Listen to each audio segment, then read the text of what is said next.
सुप्रभात विद्यार्थी। आज हम व्याकरण का अगला टॉपिक समास पढ़ने जा रहे हैं, पाठ नंबर 14। तो बेटे ये जो चैप्टर है आपके लिए नया है, आपने छठी में ये टॉपिक नहीं पढ़ा, तो इसको बहुत ध्यान से करना है बेटा। टफ नहीं है लेकिन समझ के करोगे तो। यदि आपने इसे समझ के नहीं किया और रट्टे मारने की कोशिश की तो बेटा ऐसे याद नहीं होगा। समझ के करोगे तो आपको इजीली सब समझ में आ जाएगा। 2 नंबर का आता है और आपके 2 नंबर पक्के रहेंगे।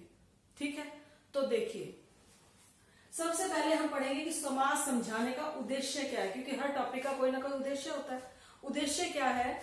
इससे हम नए शब्दों का निर्माण करना सीखते हैं और उससे क्या होता है, उससे हमारी जो भाषा है वो समृद्ध होती है। ठीक है, और दूसरी बात क्या है, कम से कम शब्दों में हम अपनी बात को समझा सकते हैं। ठीक है, इसका समास का अर्थ ही संक्षिप्तीकरण होता है। ठीक है, संक्षेपीकरण। ठीक, संक्षेप क्या होता है? छोटा, यानी बहुत सारे शब्दों में जो बात कहनी है उनको थोड़े से शब्दों में कह देना। वो किसके द्वारा संभव हो पाता है? इस प्रक्रिया को ही हम समास कहते हैं। ठीक है, देखिए जैसे मैं आपको एक छोटा सा एग्जांपल है जो कि आपको अभी एक बार समझ में आएगा। उसके बाद जब मैं पूरा समास करवाऊंगी, जब आपको पूरे भेद करवा दूंगी तो आपको इजीली समझ में आ जाएगा, जिसको आप अपने आप भी कर पाएंगे। ठीक है, एक एग्जांपल देखिए। भाई और बहन घोड़े पर सवारी कर रहे थे। उन्होंने 4 राहों के समूह पर एक व्यक्ति को देखा जो रोग से ग्रस्त था। यह बात उन्होंने अपने माता और पिताजी को बताई। अब ये इतना बड़ा था। ठीक है, इसको समास प्रक्रिया द्वारा छोटा किया जा सकता है। कैसे? भाई और बहन की जगह भाई बहन लिख दिया, योजक चिन्ह लगा दिया।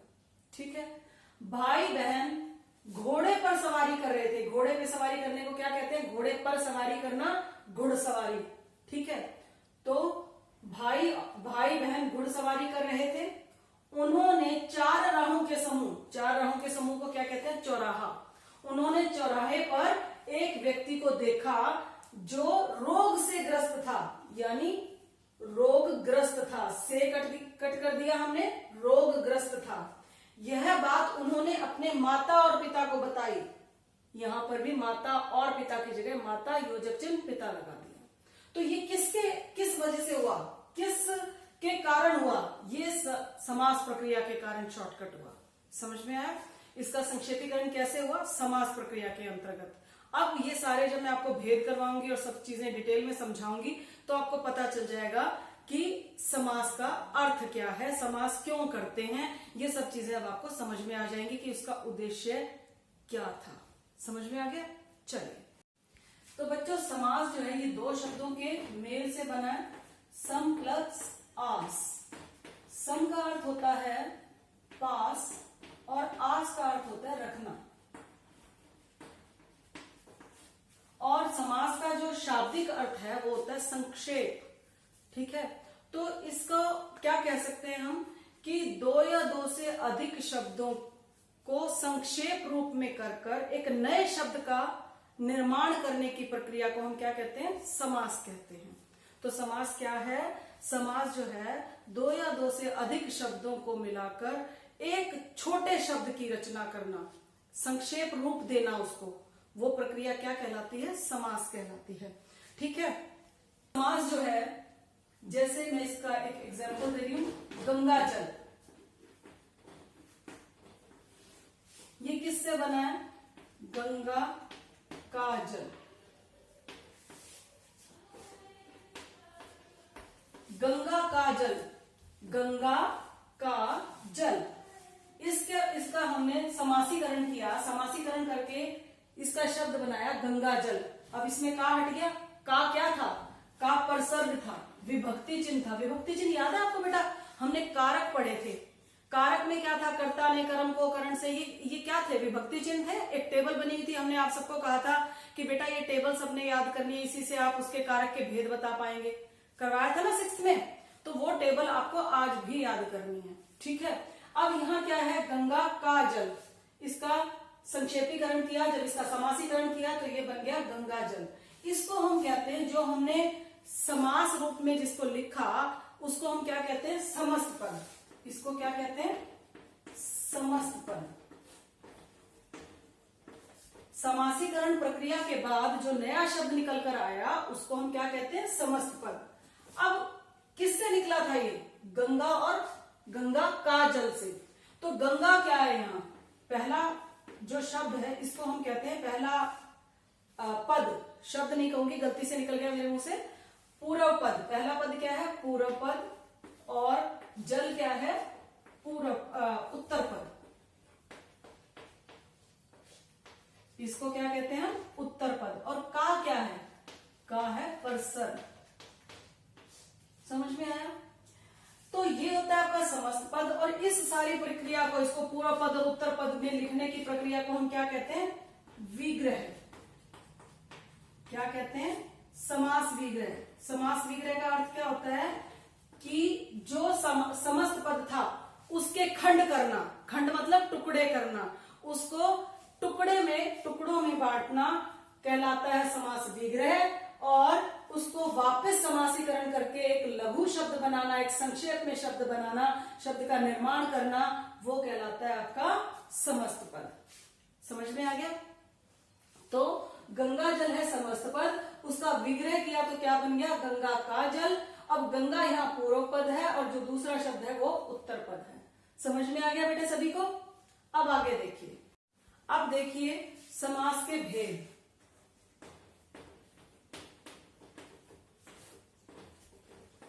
समास के भेद, समास के बेटे 6 भेद हैं। कितने भेद हैं, 6 भेद। पहला है अव्ययी भाव समास।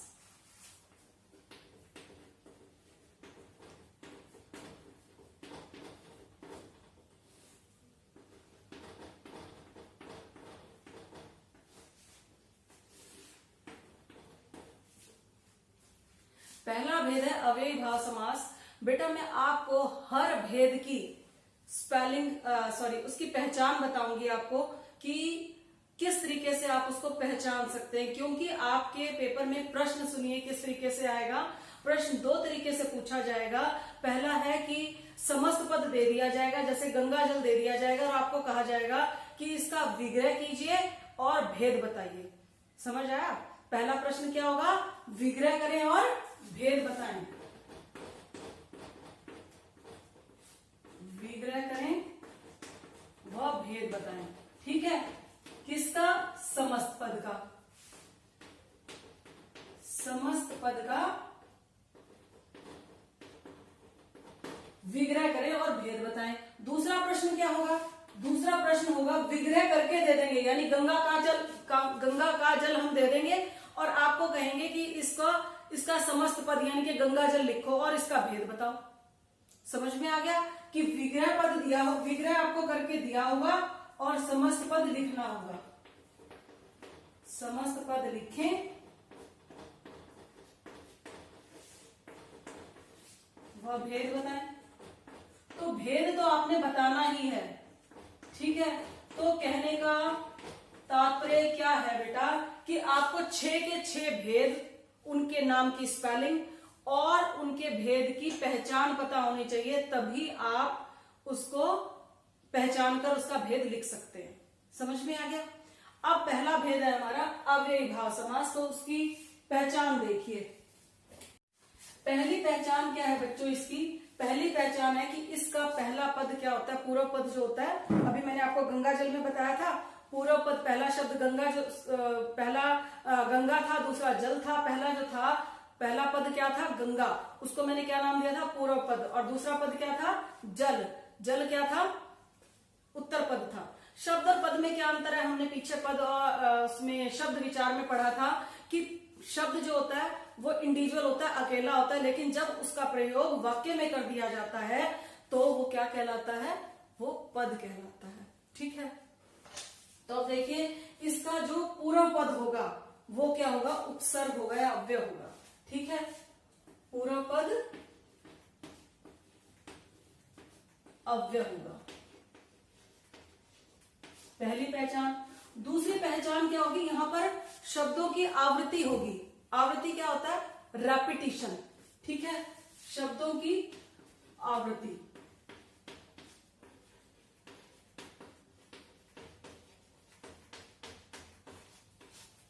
ठीक है, अब एग्जाम्पल देखिए, जैसे मैंने लिखा यथाशक्ति,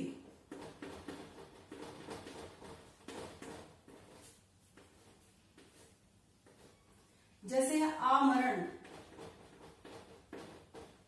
जैसे है प्रतिदिन, जैसे है भरपेट। अब देखिए यथाशक्ति, यथा क्या है, यथा यहां पर उपसर्ग या अव्यय है, और शक्ति क्या है, यहां मूल शब्द है। ठीक है, इसी तरह आमरण में आ क्या है, उपसर्ग है,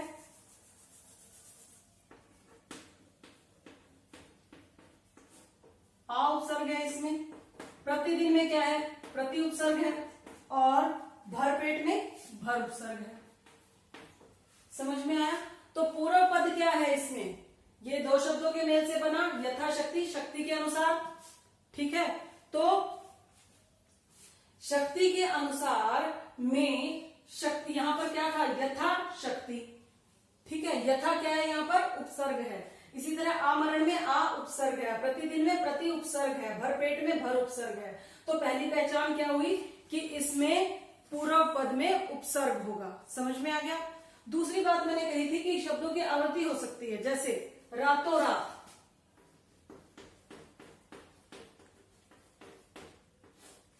ठीक है, कानों कान, इसमें किसकी आवृत्ति हो रही है, रात की। इसमें किसकी आवृत्ति हो रही है, कान की। ठीक है, समझ में आया? दिनों दिन कह देते हैं ना, ये बच्चा तो दिनों दिन बिगड़ता ही जा रहा है, दिनों दिन, तो इसमें किसकी हुई, दिनों दिन।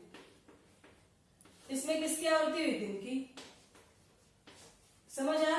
तो पहचान सकते हो आप कि ये जो एक मैंने समस्त पद दिया वो क्या है, कौन सा भेद है समास का, ये तो पहचान लोगे इससे कि ये अव्ययी भाव समास है या नहीं है।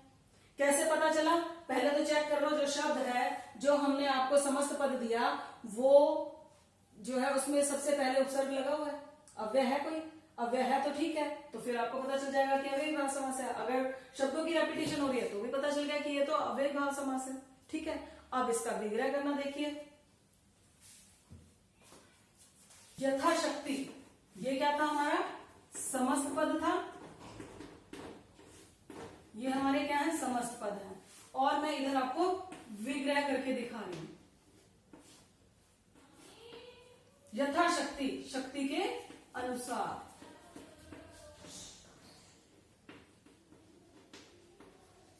शक्ति के अनुसार। आमरण, मृत्यु तक। प्रतिदिन, प्रत्येक दिन।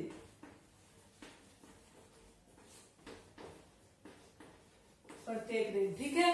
भरपेट, पेट भरकर।